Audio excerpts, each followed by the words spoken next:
If you're sitting on a stash of points and miles from credit cards right now, but have no idea how to actually use them for anything worthwhile, this is for you because I'm about to show you the 6 biggest mistakes that cause people to completely waste their points. And I've made basically all of them.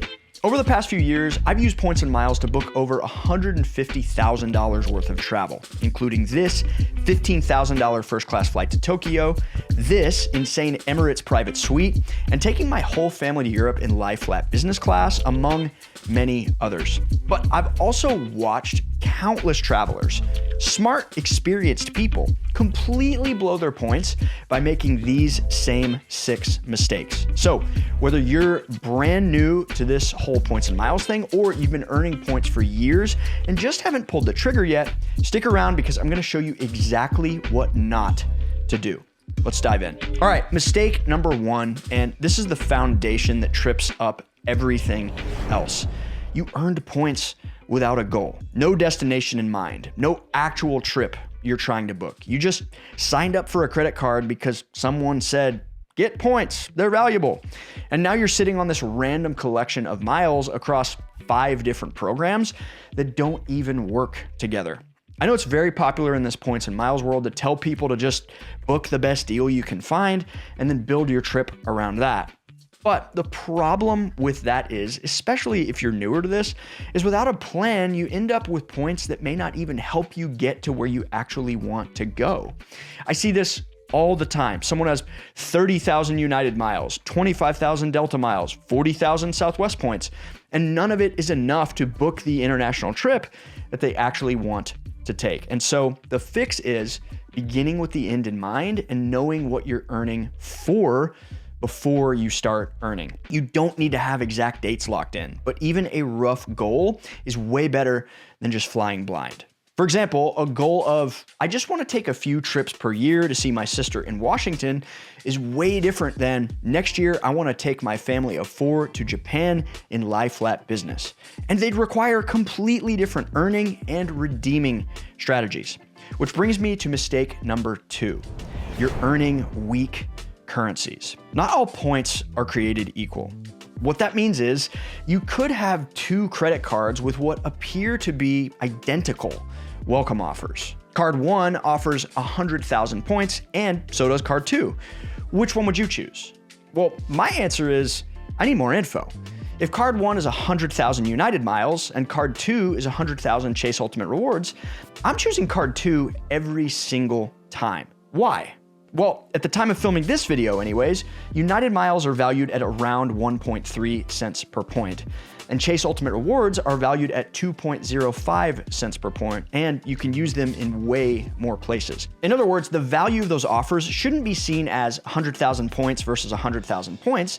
It should be seen as $1,300 versus $2,050. But to take that a step further, Chase points can transfer to United if I want to fly United. And they can also transfer to Air France if you want to book Delta flights, Virgin Atlantic for incredible deals on Delta or ANA, British Airways, Southwest, and many more. So instead of earning United miles directly, I earn Chase Ultimate Rewards points, and now I have flexibility. You can get that same kind of flexibility from Capital One Miles and a bunch of other programs as well, and these are called transferable points, and they're objectively more valuable because they give you options.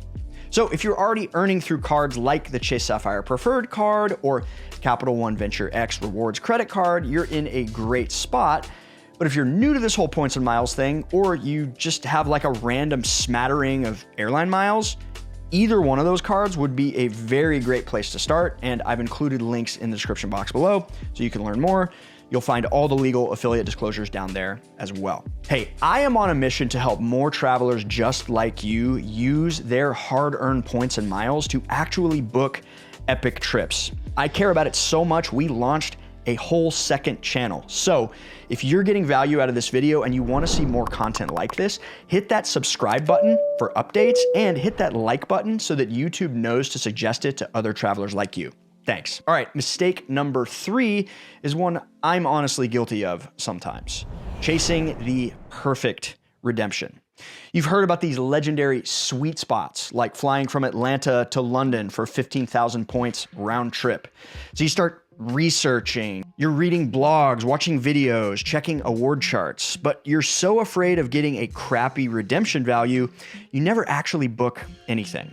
This analysis paralysis is real, and it's one of the biggest reasons people waste their points. But here's the truth. And if you're that person, I want you to hear this right now. Points devalue over time. Some points expire, and the best way to avoid this digital currency you have becoming less valuable or going away is to use it. Yes, you should strive for a good redemption. Using something like a simple redemption calculator can help you figure that out. But a good enough redemption today beats a perfect redemption that never happens. Okay, this one is kind of tactical, but it can waste a lot of points. You're simply booking too late. Here's how award availability works. Most airlines open up their award calendars about a year in advance. And when they do, many of them are releasing what are called saver awards. These are the cheap redemptions, the good deals, the flight that costs 40,000 points instead of 80,000 points. But these disappear pretty quick. If you're trying to book a popular route, like let's say US to Europe in the summer, those seats get snatched up fast. If you wait too long, you'll end up paying 2 to 3 times the points for the same price. So the solution is to check about a year out if you can. Now, in the case of luxury seats, availability in general is hard to come by, so the earlier the better, but you can also have pretty good luck with about a 2-week pre-departure window. Airlines obviously want to sell these seats for cash, but as the date gets closer, airlines sometimes release unsold business and first-class seats as awards. I booked some incredible last-minute deals this way, which I know is probably making several of you uncomfortable right now just thinking about it. This leads me to the next big mistake. You're not using tools. Look, searching for award availability can be brutal. It's the hardest part of all of this, in my opinion. Every airline website looks different. The search functions are terrible on some of them. You're trying to check United and then Air France, then British Airways, then Virgin Atlantic. You've got like 47 open tabs and you still don't know if there's a flight available. I use a bunch of different tools, but one of my favorites that I'll mention here is seats.aero. This is not sponsored. They don't even know that I'm mentioning them. One of my students recently needed help figuring out the cheapest way to get to Hong Kong from her home airport in business class using points, and in a matter of minutes, we were able to figure out several real-life options for her.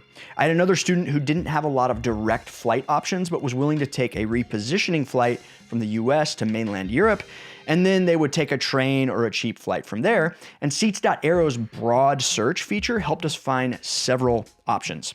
One thing I really like is you can filter your results by what point currency you have to work with. And it's generally pretty fast. There's also some specialized tools for hard to find seats. This one's exactly what I used to find ANA's first class about 9 days out from when I was planning to travel. So this is just another one of those work smarter, not harder things.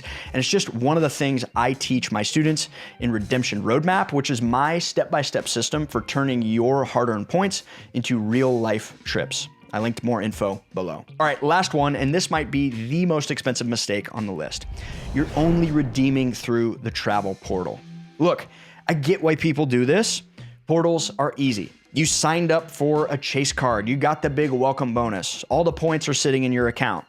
Chase Travel is right there. And the benefit is you can use those points to book basically any flight or hotel that you can find on Google Flights or Google Hotels.